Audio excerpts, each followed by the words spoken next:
O jantar de domingo na casa da família Costa nunca foi apenas uma refeição. Era um ritual, um santuário de normalidade onde eu costumava ancorar minha alma após semanas exaustivas de trabalho e estudos. O cheiro reconfortante do frango assado com alecrim da Dona Marta infiltrava-se pelas frestas da velha casa colonial. Havia o tilintar alegre e familiar das taças de cristal roçando umas nas outras, o calor acolhedor que emanava da lareira de pedra e as conversas fiadas sobre vizinhos e política que fluíam sem pressa.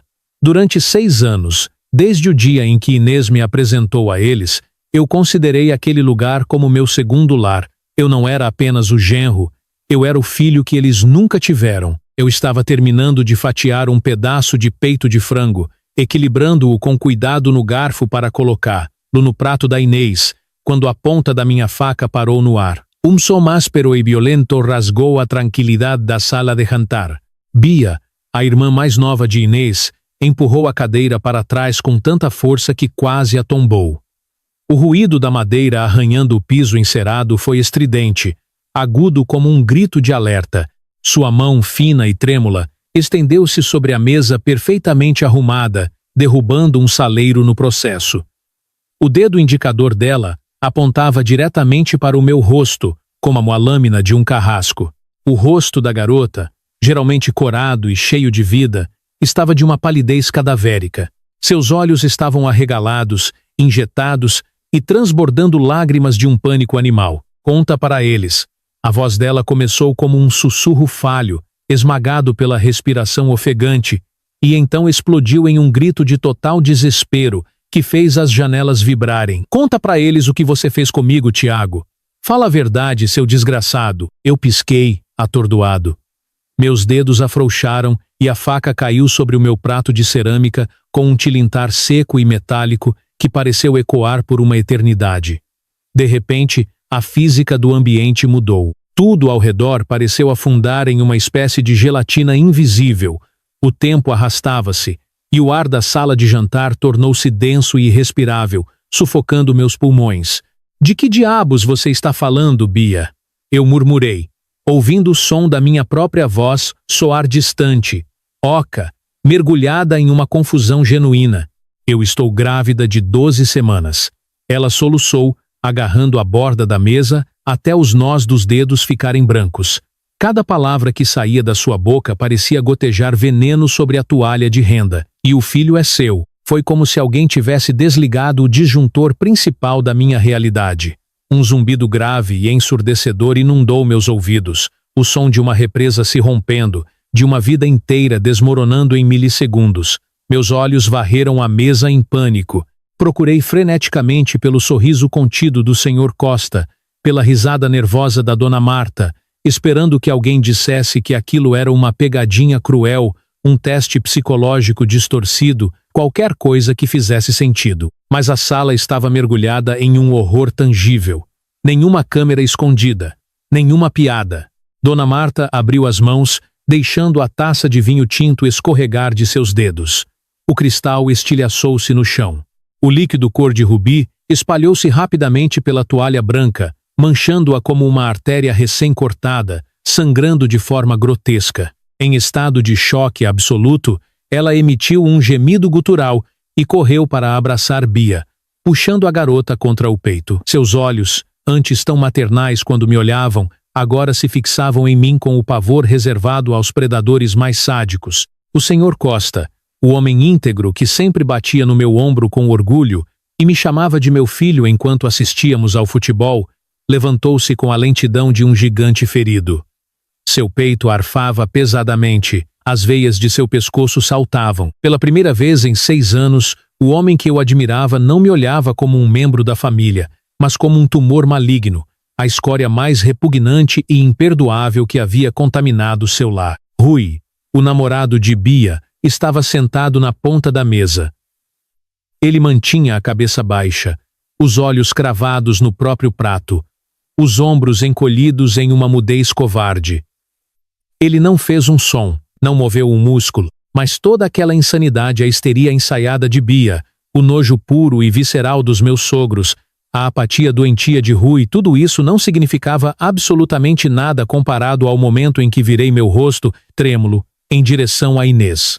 Minha Inês, minha esposa, a mulher por quem eu daria a minha vida sem hesitar, a parceira com quem eu dividia não apenas uma cama, mas meus medos mais profundos, meus sonhos mais altos e as chaves de todas as portas da minha alma. Olha para mim, Inês, pelo amor de Deus, olha nos meus olhos. Meu coração gritava em silêncio, batendo contra as costelas como um pássaro enjaulado em pânico. Eu só preciso que você segure a minha mão. Eu só preciso ver uma faísca, 1 milímetro de dúvida nos seus olhos para saber que você não acredita nessa loucura. Seja a minha âncora. Mas quando meus olhos encontraram os dela, a âncora foi cortada. Inês estava petrificada. O sangue havia drenado completamente de seu rosto. Seus lábios, que horas antes me beijavam pela manhã, agora formavam uma linha dura, fina e trêmula de repulsa. Não havia confusão em seus olhos. Não havia o instinto de proteger o homem que ela jurou amar na saúde e na doença. Havia apenas uma aceitação imediata e aterrorizante. Naquela fração de segundo, ela avaliou nossos 6 anos de lealdade, noites em claro, sacrifícios e amor profundo e colocou tudo na balança contra a histeria repentina da irmã. E eu perdi. O julgamento ocorreu e foi encerrado em silêncio. Sem defesa, sem júri, sem o benefício da menor dúvida. O desprezo que tomou conta das feições dela foi a lâmina mais afiada que já penetrou minha carne. A dor não foi aguda, foi asfixiante, como se o oxigênio tivesse sido sugado de uma câmara de vácuo, esmagando meus pulmões sob o peso de uma traição absoluta, a traição da falta de fé. Saia da minha casa. A voz do Sr. Costa ribombou, um rosnado grave que sacudiu as paredes. Saia agora, antes que eu mate você com as minhas próprias mãos. Eu me ergui. Minhas pernas pareciam feitas de cimento úmido, alheias ao meu próprio corpo. O instinto de sobrevivência mandava eu gritar, me defender, exigir justiça. Mas o vazio nos olhos da minha esposa me roubou a voz. Eu estava olhando para o cadáver do meu próprio casamento. Inês. Eu tentei, minha voz quebrando-se em pedaços ásperos, arranhando a garganta e sangrando desespero. Inês, você conhece o meu caráter. Você sabe da minha alma. Você sabe que eu preferiria morrer a fazer uma atrocidade dessas. Por favor, fale comigo. Ela recuou na cadeira, encolhendo-se como se a minha simples tentativa de comunicação fosse um golpe físico. Ela se esquivava como se eu estivesse coberto de lepra. O olhar dela, frio e impenetrável, deu o veredito final. Vá embora, Tiago. Eu tenho nojo de você. Virei as costas. A caminhada até a porta pareceu ter quilômetros de extensão. O som da pesada porta de carvalho batendo atrás de mim cortou o último fio de esperança que me prendia àquela vida. A tempestade de domingo à noite me engoliu de imediato. A chuva fria e cortante empapou minhas roupas em segundos, mas eu não sentia o gelo da água. O gelo que consumia meu peito era infinitamente mais rigoroso. Eu deixei para trás 6 anos de história, sonhos e amor, trancados em uma casa iluminada que agora me era eternamente proibida. Aquelas semanas seguintes não foram vida, foram uma suspensão no tempo. Mudei-me para uma pensão decrépita e barata, um lugar esquecido à beira da rodovia Num. O mofo nas paredes e o cheiro de umidade eram os meus únicos companheiros. A chuva, que parecia não ter fim naquela estação, batucava incessantemente no vidro opaco da janela, criando a trilha sonora perfeita para o meu velório em vida. As pessoas diziam que, em casos assim, um homem inocente deve lutar.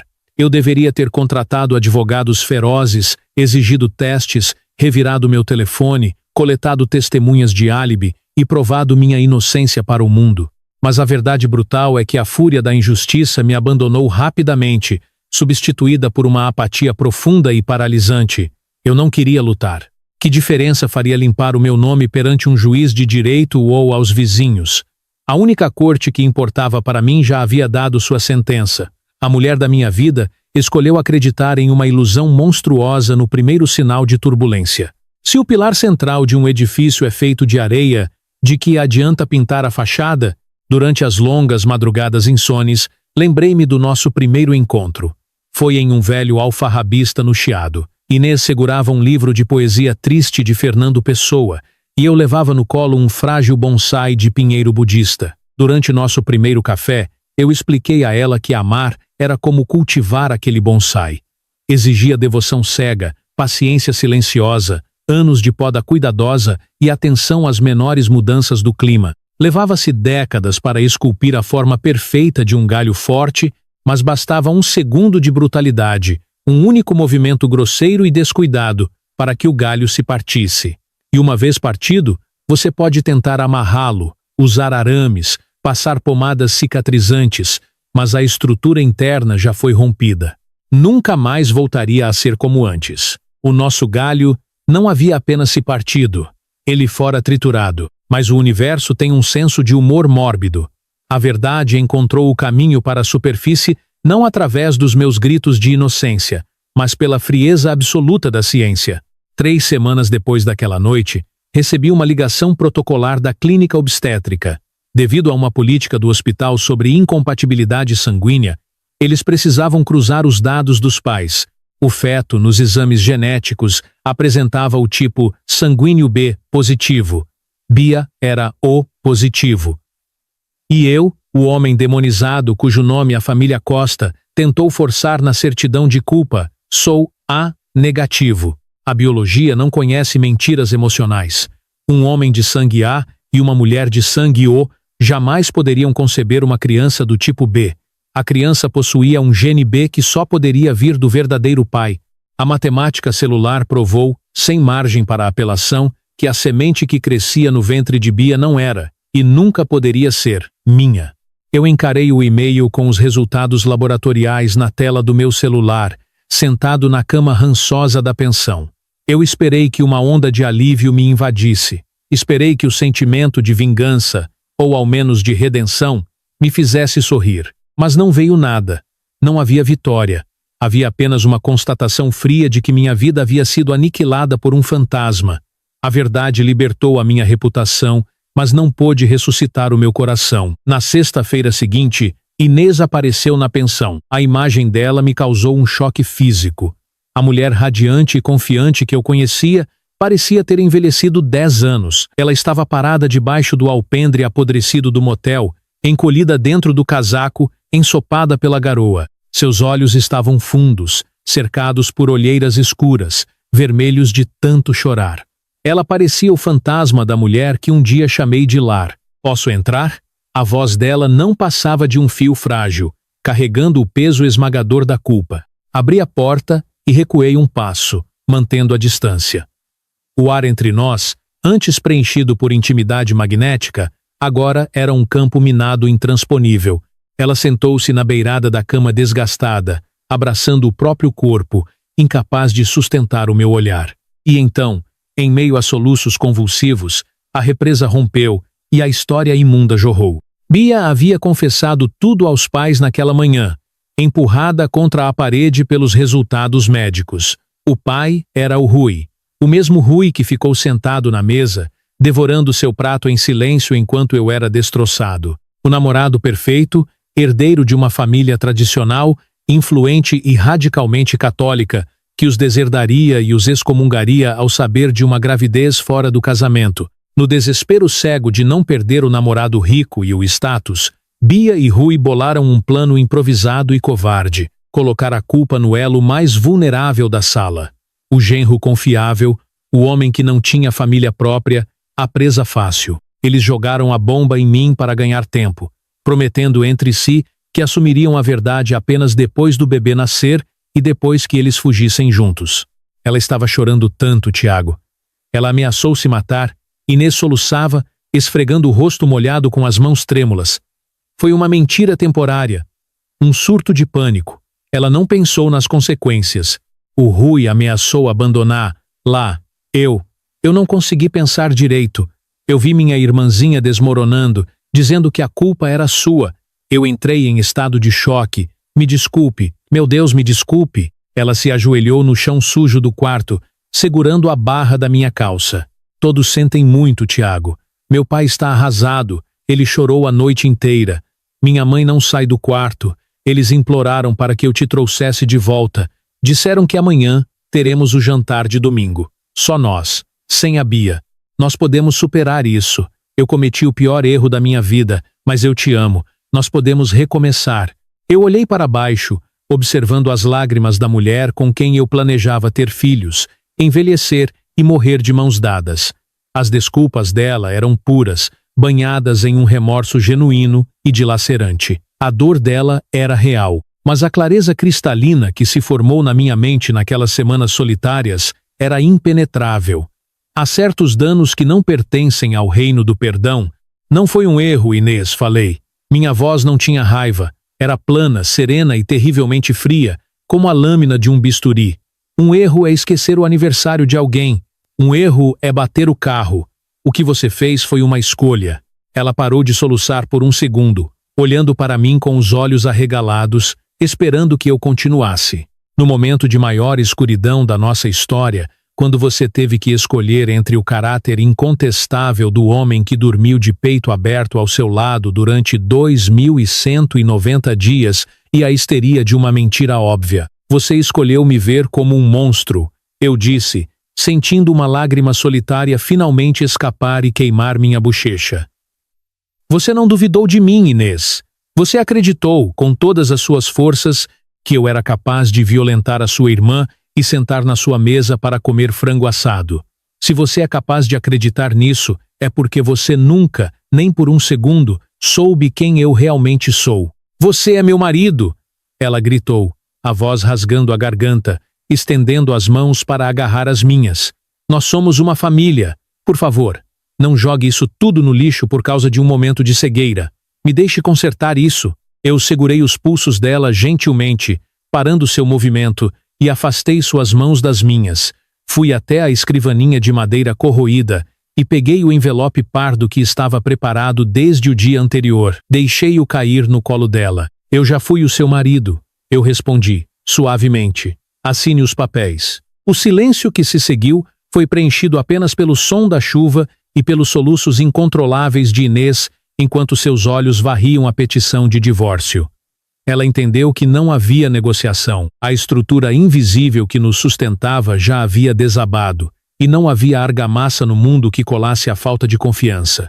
Com as mãos tremendo violentamente, ela pegou a caneta e assinou. Quando ela passou pela porta de madeira descascada, arrastando os pés para a tempestade lá fora, levando consigo os últimos resquícios de um casamento de 6 anos que terminava como uma nota de rodapé trágica, eu não a chamei.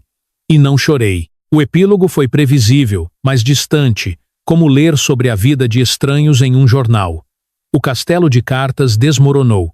A influente família de Rui descobriu a farsa e o humilhou publicamente, expulsando-o de casa e cortando seus fundos. Rui abandonou Bia. A garota retornou para a casa dos pais, carregando a vergonha de uma gravidez não planejada e o peso de ter destruído a família. O senhor e a dona Marta passaram semanas deixando mensagens de voz no meu celular, chorando, implorando por perdão, clamando para que o filho deles voltasse. Troquei de número. Eu nunca ouvi nenhuma delas até o fim. Tudo o que existia ali estava carbonizado. Hoje, meses depois, permaneço de pé junto à grande janela de vidro do meu novo apartamento no centro da cidade. As luzes de Lisboa piscam lá embaixo, refletindo-se no asfalto molhado por mais uma noite de chuva branda. O apartamento é espaçoso, minimalista e profundamente silencioso. Não há cheiro de frango com alecrim, não há calor de lareira. Aqui dentro, no meu peito, não há o júbilo de um homem que derrotou seus inimigos, nem a euforia dos justos. Também não carrego mais o fardo do ódio. O que me habita é apenas um espaço oco e inexplorado, um vazio sereno. E de vez em quando a chuva bate no vidro, uma saudade silenciosa, aguda e irrecuperável por um belo bonsai de raízes profundas, que um dia foi verde e cheio de vida, mas que agora, inevitavelmente, murchou para nunca mais florescer.